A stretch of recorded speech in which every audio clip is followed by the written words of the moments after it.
13 сентября пройдут многоуровневые выборы, где жители нашего района определят дальнейший путь развития Республики Коми, Сосногорского района и города Сосногорска. В преддверии этого важного для жителей дня в общественной приемной главы Республики Коми состоялась прямая линия со специалистами из территориальной избирательной комиссии Сосногорска.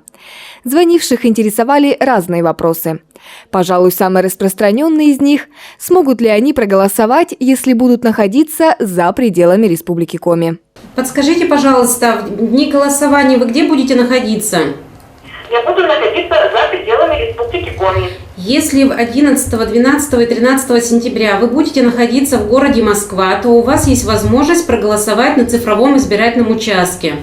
Для этого вы должны подать заявление о голосовании по месту нахождения в городе Москва. А как это можно сделать? Сегодня крайний день, когда можно подать такое заявление. Секундочку, я не буду в Москве находиться. В таком случае, если 11, 12, 13 числа вы не будете находиться в пределах Республики Коми, а также в городе Москве, к сожалению, вы проголосовать не сможете. Еще один немаловажный вопрос. Сколько бюллетеней на руки получит избиратель, придя на свой участок? Избиратель, придя на избирательный участок, получит 4 бюллетеня. Первый бюллетень на выборах главы Республики Коми, 2 бюллетеня по выборам депутатов в Госсовет, из которых в одном бюллетене избиратель увидит 8 политических партий, во втором бюллетене избиратель сможет проголосовать за кандидатов по Яроёльскому избирательному округу. 4-й бюллетень избиратель получит на выборах депутатов Совета района Сосногорск 6-го созыва.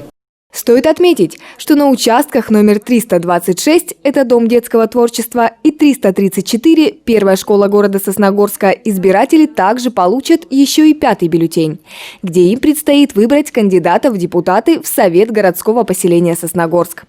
Волнует сосногорцев и самый актуальный вопрос на сегодняшний день – какие меры предосторожности будут соблюдены на избирательных участках? А подскажите, пожалуйста, в связи с пандемией, как будут проходить выборы? Так же, как и за Конституцию, когда мы голосовали?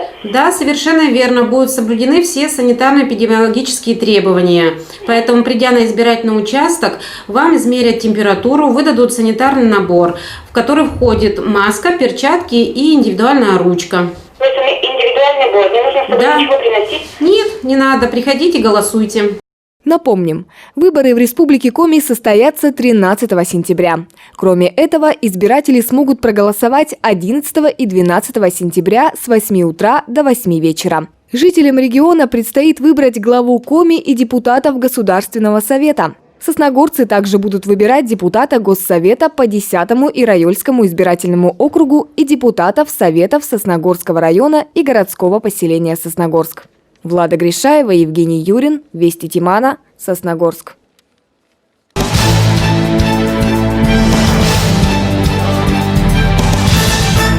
С наступлением осени в Сосногорске завершилась очередная кампания по ремонту автомобильных дорог.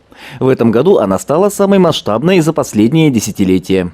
Благодаря участию муниципалитета в национальном проекте «Безопасные и качественные автомобильные дороги» на ремонт дорожной сети было выделено более 36 миллионов рублей, а сами работы охватили 20 городских улиц.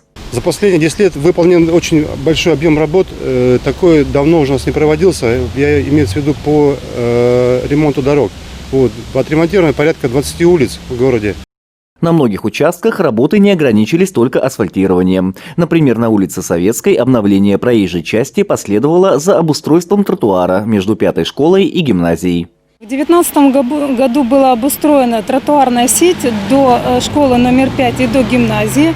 В 2020 году уже обустроено, приведено в нормативное состояние проезжая часть улицы Советской до гимназии от Зои Космодемьянской. Осталось устранить маленькие недочеты буквально по поднятию горловин вокруг люков.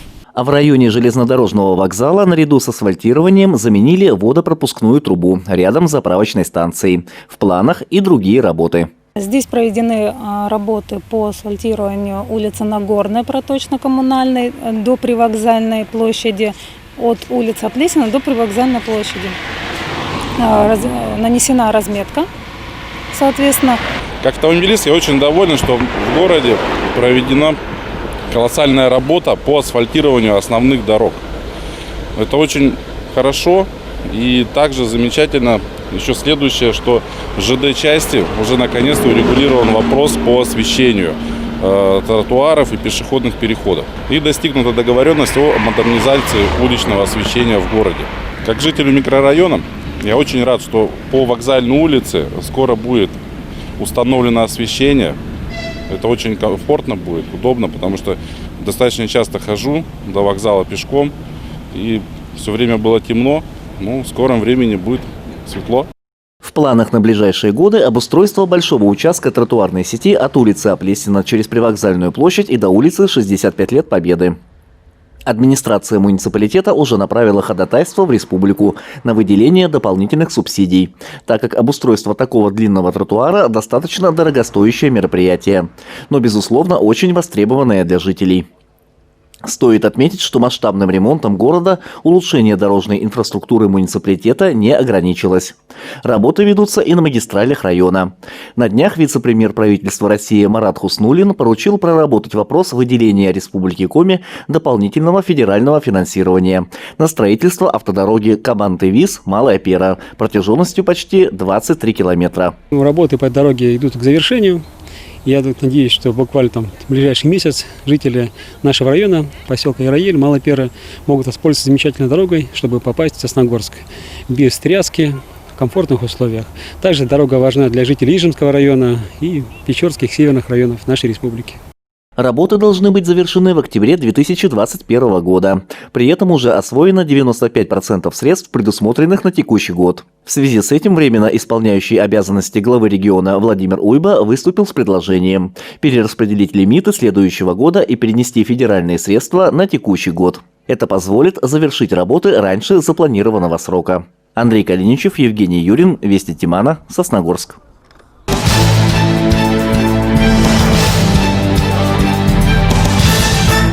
С 1 сентября в муниципалитете официально начался отопительный сезон в режиме пробных топок. В первую очередь тепло начало поступать в социально значимые объекты города. Подготовка к зиме завершена не только в городе, но и в поселках. Так, например, Сосногорской тепловой компанией, которая обслуживает городское поселение Вайвош, поселки Верхнеижемский, Малая Пера, Ираёль и село Устюхта на 100% готовы все 6 котельных. В этом году мы что планировали, мы все подготовили. Заменили 1000 метров ветхого водопровода, заменили в 6 домах вводы в дом. Все, что у нас было такое ветхое, основное, мы сделали. В свою очередь, Нижний Одесс тоже готов к зиме. Проведена огромная работа по подготовке котельных. Заменены ветхие сети. Подано горячее водоснабжение в многоквартирные дома. Летом была проведена гидроклиматическая промывка всех домов. Это касается отопления и системы горячего водоснабжения. Было поменено 4 капитальных ремонта сделаны стояка. Это что касается именно отопления и ГВС. Стоит отметить, что начало отопительного сезона для жителей многоквартирных домов, как всегда, привязано к погодным условиям. Тепло поступит в квартиры, когда средняя температура воздуха будет составлять плюс 8 градусов в течение 5 дней. Влада Гришаева, Евгений Юрин, Вести Тимана, Сосногорск.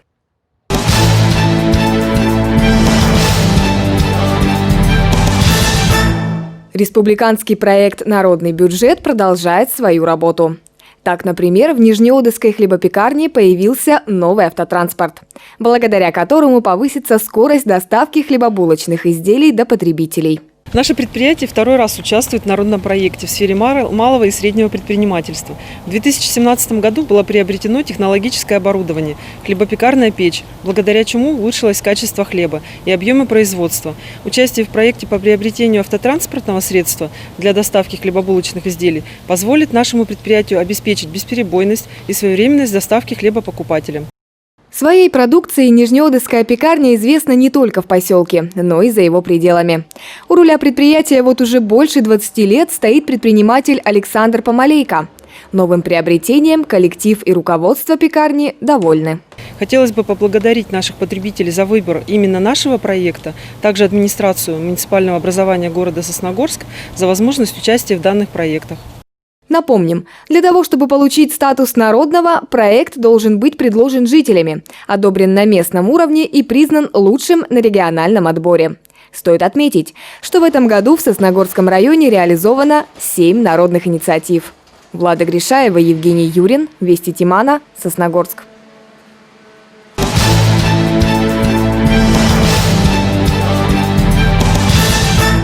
Начальник Сосногорской автоинспекции Виталий Арашин ответил на вопросы жителей муниципалитета во время прямой линии, организованной Сосногорским филиалом общественной приемной главы Республики Коми.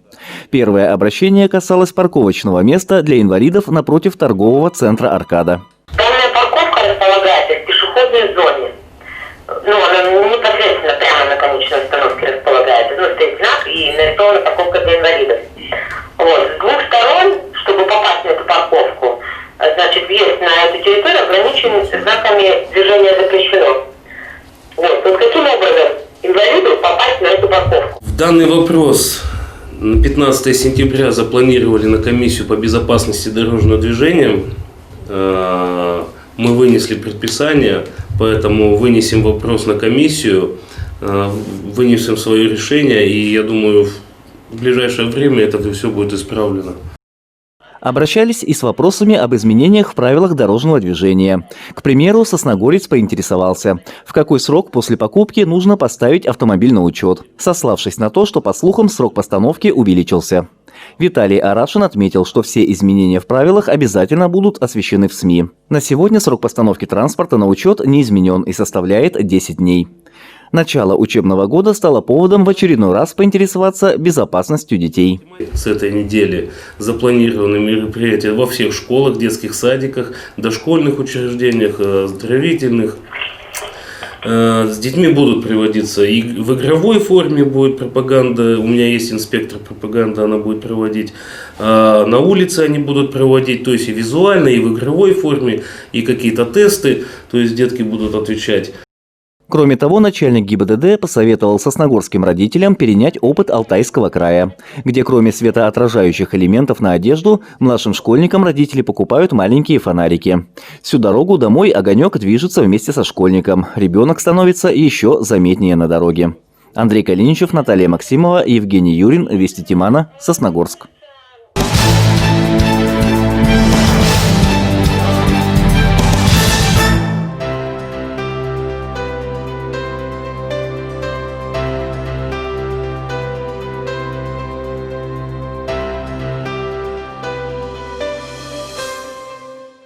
Я вообще родился в республике Коми, еще Коми СССР была республика в Ижемском районе, и село Щелье-Юр. Это моя родина.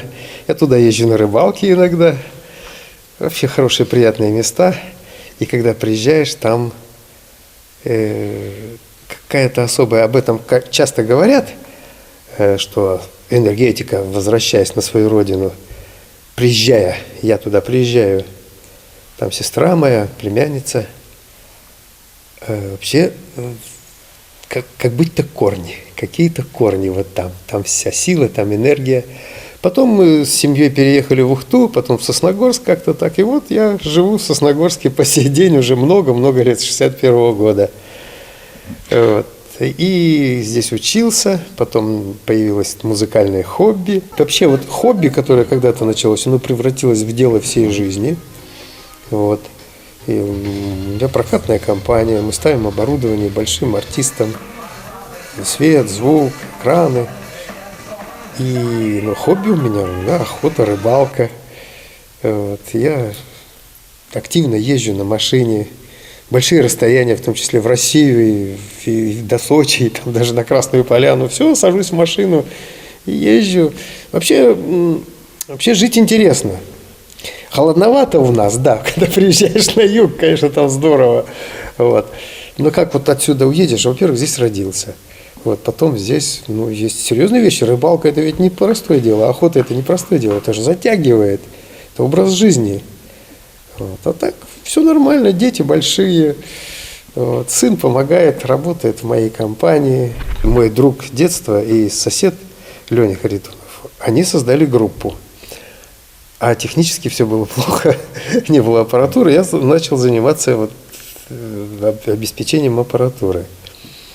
И потом сделал гитару, и потом стал сам играть. А увлечение музыкой, прослушивание хорошей музыки как-то подтянуло меня к этому. Потом мой дед, вот, все-таки Евгений Ефимович играл на тальяночке, оказывается. Но я думаю, что это как-то дало это все. И вообще хобби, вернее, вот это увлечение, оно очень интересное для меня, оно делом всей моей жизни стало. Группа образовалась, она не сразу стала называться «Время». Создался ансамбль с музыкантами, с хорошими, кстати, достаточно хорошими музыкантами. Я тогда еще дитя несмышленое был. Как-то играли, музицировали, потом приехали еще некоторые ребята. Сосед мой Леня также играл. Приехали еще музыканты, группа музыкально поднималась. Как-то художественно, можно так сказать, поднималась. Большое влияние, конечно, оказывала музыка. В основном мы слушали серьезную музыку, такую джаз-роковую музыку, все-таки английскую, американскую. Группа называлась «Элонс». Хорошие музыканты были в составе. Потом группа преобразовалась, стала называться «Время». Думали, как назвать, и думаем, все-таки это актуально, время и так далее. И вот где-то уже с 75-го года или с какого-то года так группа и называлась «Группа Время». Очень долгое время мы были, очень интересно выступали, были всю республику объездили, северо-запад объездили. Нормально, интересно было. Проходили вообще городские фестивали. Вот в нашем Дворце культуры. Проходили эти фестивали, и потом как-то Захаров Сергей Михайлович говорит, давай проведем городской фестиваль. Я говорю, а что городской? Он давно уже вырос из этих штанишек. Давай проведем республиканский. И начали. Как-то мы были готовы по музыкальным делам, вот, по всему, по оборудованию. Стали собираться все больше музыкантов. Он стал чрезвычайно популярным.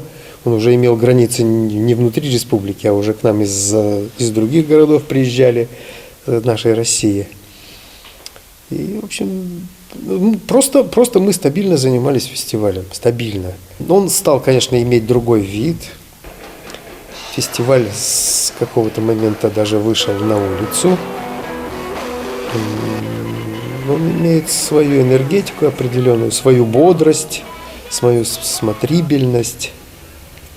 Фестиваль во Дворце культуры, который внутри проходит, он имеет некоторую академичность, что ли. А на улице он несколько такой более бодрый, можно так сказать. Но там другие требования. Там выступить надо весело, быстро, красиво. Там, чтобы собрать народу много, еще приглашаются хорошие хедлайнеры. Но фестиваль, который проводится во Дворце культуры, еще раз повторяю, он имеет некоторую академичность или как бы классику своего жанра. Он имеет свои положительные моменты в том, что музыканты могут, как сказать, более точно, у них больший контакт и более теплый контакт со зрителем, и они могут более точно что-то показать. И требования к музицированию в зале, мне кажется, они более высокие. На улице что-то проходит весело, бодро, где-то шутка, где-то что-то, а академичность зала, она заставляет более серьезно подходить к делу. Хотя и там фестиваль хороший, и тут фестиваль. Вообще его, по идее, надо проводить 2 раза. Один на улице такой вот, для города, для всего. Но главное, чтобы люди поддерживали. Потому что трудно, проводить большие фестивали трудно. Вообще фестиваль, он здорово поддерживается. Он поддерживается администрацией нашего города, он поддерживается какими-то предпринимателями, он поддерживается, здорово поддерживается Сосногорской швейной фабрикой, с Дмитрием Дмитриевичем Калагриевым. Вообще очень много сделал для того, чтобы на фестиваль приезжали интересные музыканты. На самом деле, благодаря вот его вкладу, на фестивале были очень интересные музыканты. Кормухина была, Бутусов был. Вот.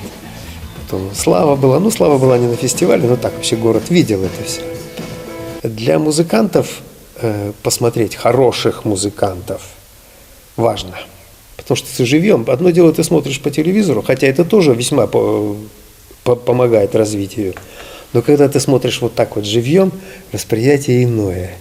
какие-то тонкости, какие-то приемы музицирования, как это вообще подается, как подается шоу, как человек выходит, что он говорит, потом как они поют, как они играют. Это тоже заставляет наших музыкантов расти. Требования и ограничения, они столь достаточно жесткие, расстояние, количество.